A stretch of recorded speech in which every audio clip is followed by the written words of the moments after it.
alar daşa salacam mən sizi. Quruya alıb yaşa salacam mən sizi. Darıxmayım başa salacam mən sizi. Neyi deməsək ya nə desək necə olar. Neyi deməsək ya nə desək necə olar. Dəzələrim ya nə desək necə olar. Bunu belə bil ötən çağlarındayım. Öz aramızdır lək bağlarındayım. Qarışan akşam etsək necə olar. Qarışan akşam etsək necə olar. Qətimcə al sualın cavabından.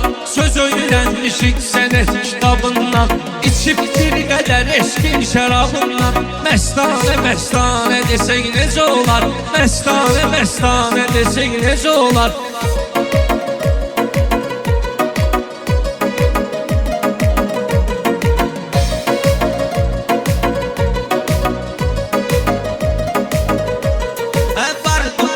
Boşluğumuz berkimiz, vardı bizim düşüncemiz derkimiz.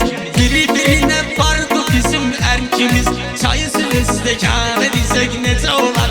Çayı sürüstekâne dizek necə olar. Bəndə gəlir uzun sözün qısası.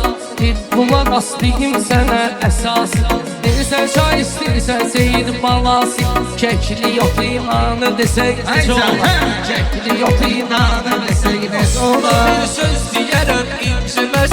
Mömin olan haram çörəkdən yeməz. İnsan olan insana lənət deməz. Lənəti şeytanə desək necə olar. Lənəti şeytanə desək necə olar.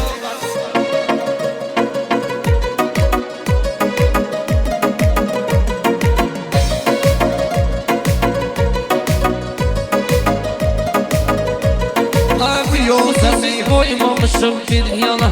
Təbrik sözün biz dedik və yoxlana. Şeytana lənət deyən oğlana. Gəl dilə imanı desək necə olar.